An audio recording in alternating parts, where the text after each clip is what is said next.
Subscribe कीजिए adiabatic institute को और बेल आइकन दबाइए लेटेस्ट वीडियो।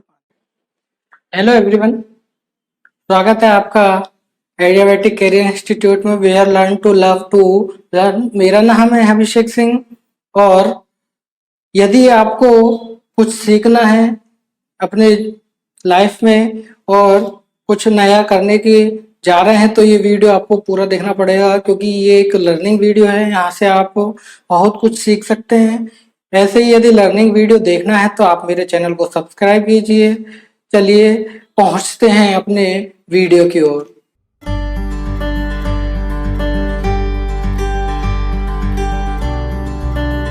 हमारा टॉपिक चल रहा था मैक्सिमम पावर ट्रांसफर थ्योरम का।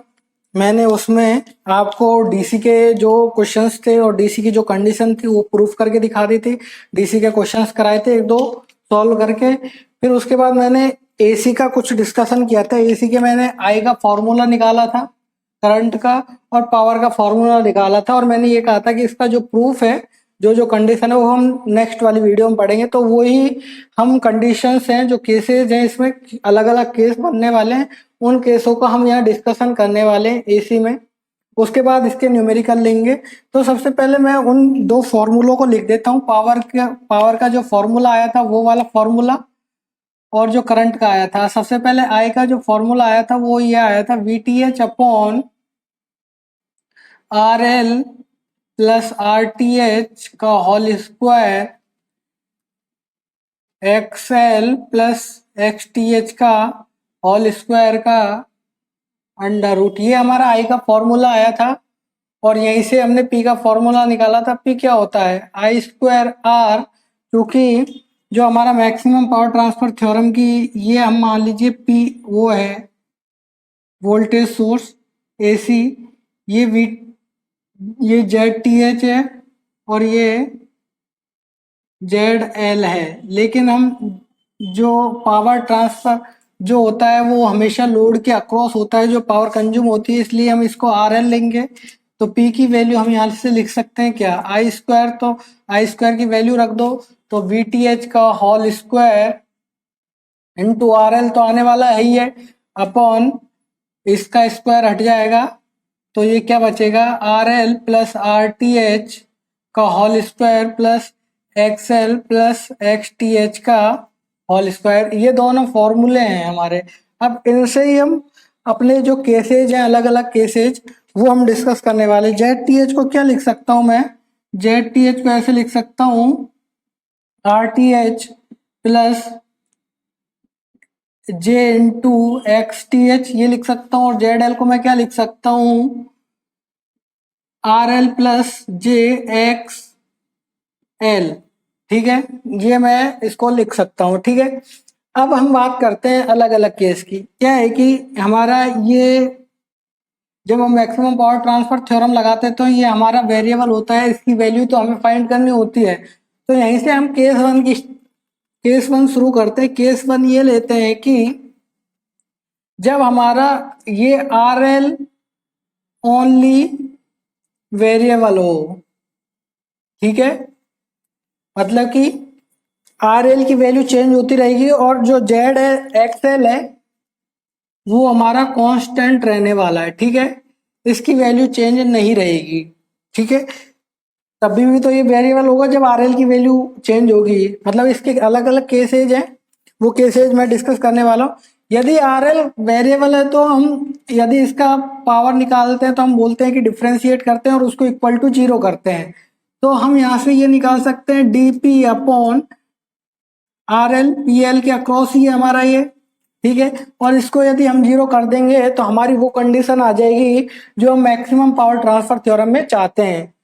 ये इसकी जो कंडीशन है वो अलग अलग केसों में अलग अलग रहने वाली। ये नहीं कि यहाँ पर RTH इक्वल टू RL रहने वाला है हर केस में, ये केवल DC में रहने वाला था। यहाँ पर अलग अलग कंडीशन है, वो कंडीशन हम निकालेंगे।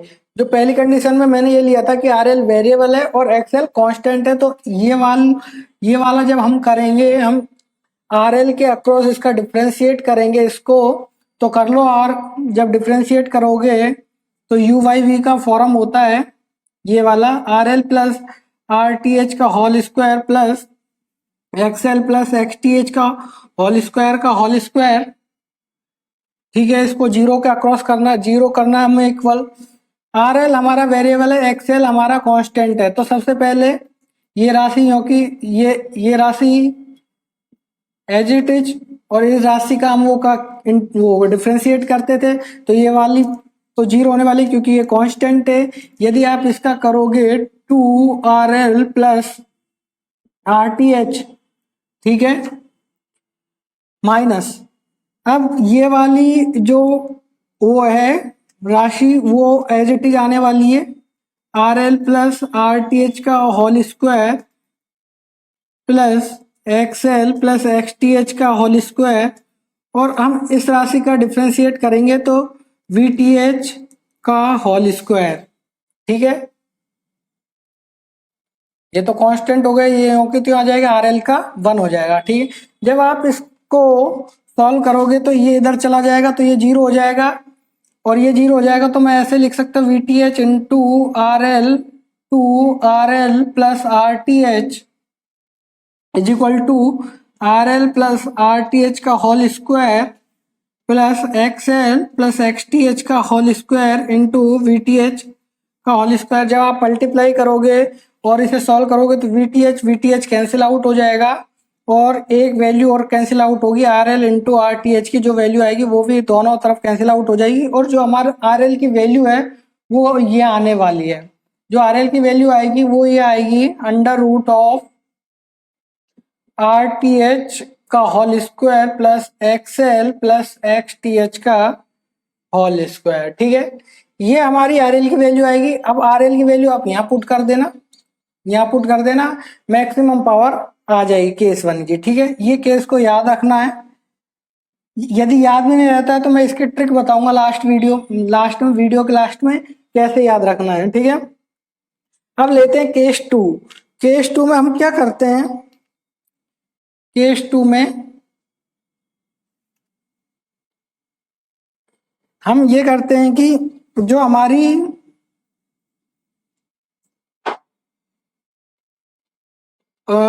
ये वाली चीज को हम वेरिएबल बना देते हैं, ओनली एक्सएल वेरिएबल, ठीक है, और जो हमारा RL है वो हमारा कांस्टेंट होने वाला है, ठीक है।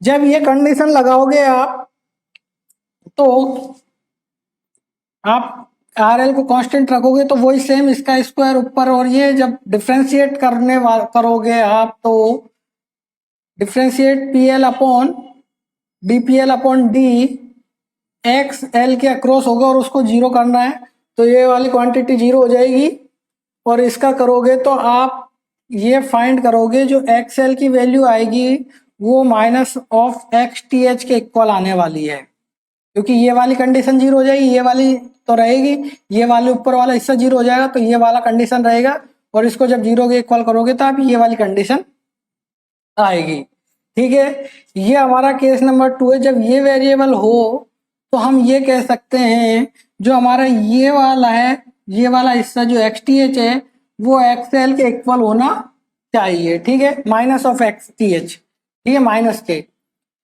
अब बात रही ये केस 2 हो गए, केस 1 और केस 2। अब केस 3 हम लेते हैं। केस 2 में तो ये कंडीशन याद रख लोगे। केस 3 में हम क्या करते हैं कि इसको भी वेरिएबल मान लेते हैं, ठीक है, ये हिस्सा भी हमारा वेरिएबल है, ठीक है। जब आप इसमें इसको वेरिएबल मान लोगे तो ये दोनों कंडीशन हमारी सेटिस्फाई होनी चाहिए, ठीक है, तभी तो हम ये लिख सकते हैं कि जो जेड एल है हमारा जो जेड टी एच के इक्वल होगा, ये दोनों कंडीशन सेटिस्फाई होगी तभी तो ये वाली कंडीशन वेरीफाई होगी। तो इसके लिए हम क्या कर सकते हैं, यहाँ पर एक्स की जगह हम एक्स टी एच रख देते हैं इस वाले फॉर्मूले में। जब आप इस वाले फॉर्मूले में एक्स टी एच की जगह एक्सएल रखोगे तो आर टी एच का whole square minus X T H plus X T H, ये दोनों कट जाएगा और आर एल आ जाएगा हमारा आर टी एच के इक्वल। मतलब कि जब दोनों वेरिएबल हो आर एल और एक्सएल तो हम ये कह सकते हैं कि जो इसका रजिस्टिव वाला पार्ट है वो इसके इस वाले पार्ट के इक्वल होना चाहिए, और जो इम्पीडेंस वाला पार्ट है वो इसके नेगेटिव के इक्वल होना चाहिए, थेवेनिन के। यदि हम इसको लिखना चाहें दोनों को मिलाकर, तो हम ये लिख सकते हैं, ये जो जो ZTH है वो किसके इक्वल होना, वो ZTH नहीं, जो ZL है हमारा RL प्लस JXL, तो वैल्यू पुट कर दो। RL की वैल्यू कितनी आई हमारे पास, RTH, और XL की वैल्यू XTH माइनस JXTH लिख सकता हूं ये। तो हम ये कह सकते हैं ZL हमारा होगा ZTH के कॉन्जुगेट के इक्वल, ठीक है, इस वाले पार्ट में, थर्ड वाले केस में जब दोनों वेरिएबल हो, ठीक है। अब हम एक केस लेते हैं, ये 3 केसेज हो गए, इनकी सम की मैं शॉर्ट ट्रिक बता दूंगा कैसे याद रखना है, क्योंकि इतने सारे फॉर्मूले आप याद नहीं रख सकते। केस 3 लेता हूं मैं अब।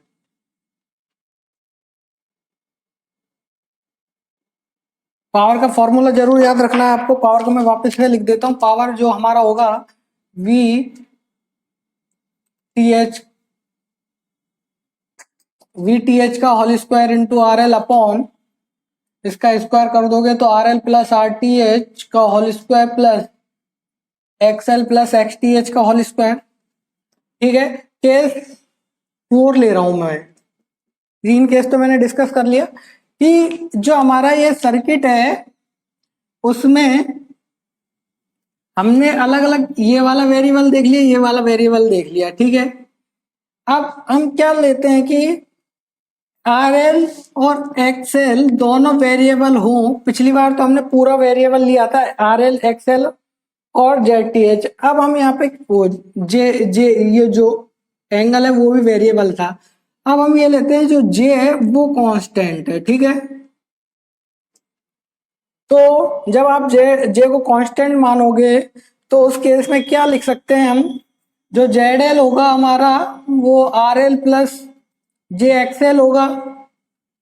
यदि हम यहाँ पे बात करें जो एंगल है उस एंगल को हम निकालने की कोशिश करें, थीटा को, थीटा एल को मैं क्या लिख सकता हूँ, tan inverse XL upon RL, जो कि हमारा कांस्टेंट रहने वाला है। यदि बात करें ये हमारा एक ट्राइंगल है, ठीक है, जो ये थीटा एल है, ये हमारा RL है, ये हमारा XL है, और ये ZL है हमारा।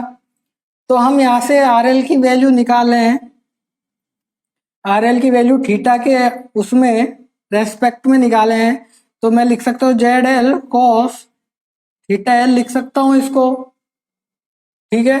और XL की वैल्यू भी निकाले हैं तो ZL cos थीटा एल लिख सकता हूँ इसको भी मैं, नहीं ये साइन में आएगा, एक कॉस में आएगा। देखते हैं अभी, जो हमारा होता है लाल बटी कक्के के अनुसार, यदि हम RL की वैल्यू निकालें, कॉस थीटा की वैल्यू लिखें हम, तो आधार बटे कर्ण, हमारा आधार क्या है RL अपॉन ZL, तो हमारी RL की वैल्यू तो ये आई गई ZL इंटू, और यदि हम साइन थीटा की बात करें तो लंब XL, तो ये साइन थीटा आने वाला है, ठीक है। तो हम ये क्या लिख सकते हैं, RL की वैल्यू ZL cos थीटा और XL की value ZL sine theta L लिख सकता हूं मैं यहाँ से, इस वाले एंगल से। जब आप ये वैल्यू हमारे पावर वाले फॉर्मूले में रखोगे, आप इसको इन दोनों की वैल्यू को पावर वाले फॉर्मूले में रखोगे, तो PL क्या हो जाने वाला है हमारा, VTH का whole square upon RL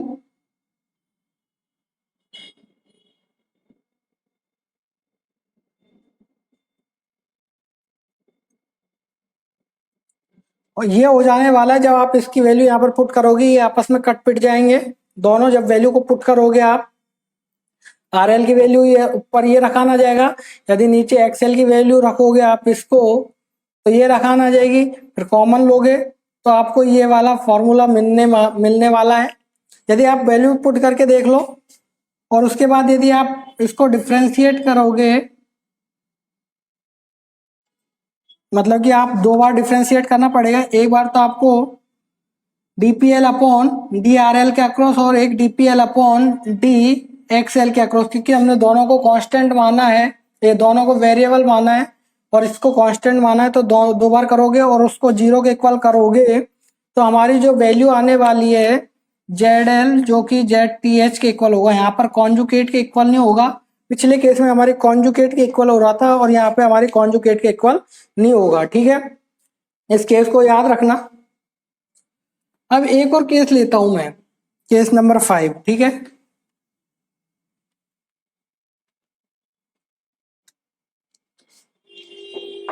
case number 5 क्या है, पहले तो मैं पावर का फॉर्मूला लिख देता हूं। जो हमारी पावर होने वाली है वी टी एच का whole square into R L upon R L plus R T H का whole square X L plus X T H का होल स्क्वायर का अंडर रूट तो हट ही जाएगा। यदि हम केवल इस जेड एल में यदि केवल आर एल उपलब्ध हो, ये वाला केस नंबर 5 है, यदि ये वाली कंडीशन हो और एक्सएल की वैल्यू 0 हो, तो हम ऊपर वाले केस में यदि पावर को देखें तो पावर हमारी क्या हो जाने वाली है V T H square into R L upon R L plus R T H का होल स्क्वायर। एक्सएल की वैल्यू 0 रख सकते हैं तो एक्स टी एच का होल स्क्वायर। ठीक है, और ये हमारा वेरिएबल हो, ये हमारा वेरिएबल हो। ठीक है, यदि हमारा ये वेरिएबल है तो हम इसको क्या लिख सकते हैं, DP upon D R L का डिफ्रेंशिएट करेंगे और उसको 0 करने वाले हैं। यदि आप इसका इंटीग्रेट करके इसको 0 करने वाले हो तो आर एल की जो वैल्यू आएगी हमारी आर टी एच का whole square plus X T H का होल स्क्वायर आने वाली है। तो यहाँ से मैं लिख सकता हूँ जो हमारा आर एल है वो मॉड ऑफ जेड, ये जेड ही तो है हमारा, जेड टी एच के इक्वल होने वाला है। ठीक है, ये हमारी कंडीशन है। तो ये हमारे 5 केसेज हुए। अलग अलग केसेज में मैक्सिमम पावर थ्योरम की अलग अलग कंडीशन थी, मैंने सबकी कंडीशन बताई, कैसे सॉल्व करनी है कंडीशन को, इसका डिफ्रेंशिएट करना है जो भी वेरिएबल राशि आ रही है उसके अनुसार और आंसर लाना है। ठीक है, अब यदि हम इनकी, मैंने बताया था मैं वीडियो के लास्ट में इनको याद रखने की ट्रिक बताऊंगा। ट्रिक बताने के लिए क्या है, वैसे तो क्वेश्चंस में समझ में आएगी ट्रिक जब मैं आगे 1-2 क्वेश्चंस लूंगा अगली क्लासेज में, लेकिन उससे पहले ट्रिक बता देता हूं। यदि हमें आर एल की value, R L is variable दे रखा हो, ठीक है, ये वाला हिस्सा कांस्टेंट हो और आर एल वेरिएबल हो, तो हम क्या लिख सकते हैं, आर एल की value, R L is equal to remaining element mod of में। ठीक है, जब मैं क्वेश्चंस को समझाऊंगा तब बताऊंगा कि कैसे लिखना है। और एक्सएल इज वेरिएबल हो तो, बाकी तो दोनों वेरिएबल हो तो उसकी कंडीशन तो Z Z Z L is equal to Z T H का कॉन्जुकेट था एक में तो, और यदि ये वाला हिस्सा कांस्टेंट और ये दोनों वेरिएबल हो तो Z L equal to Z T H था। ये 2 कंडीशन तो हमें याद ही है। और जब अलग अलग वेरिएबल हो तो यहाँ पर एक्सएल इक्वल टू लिख सकता हूं माइनस ऑफ रिमेनिंग एलिमेंट। ठीक है, रिमेनिंग एलिमेंट नहीं, रिमेनिंग रिएक्टेंस। ठीक है, ये 2 शॉर्ट ट्रिक है। इस शॉर्ट ट्रिक को मैं क्वेश्चन सॉल्व करेंगे तब बताऊंगा कैसे यूज में लेनी है दोनों ट्रिकों को। ठीक है, यदि आपको ये मेरी वीडियो पसंद आई हो तो लाइक कीजिएगा, शेयर कीजिएगा, सब्सक्राइब कीजिएगा। हंसते रहो, मुस्कुराते रहो, अपने आसपास सफाई रखो। Thank you.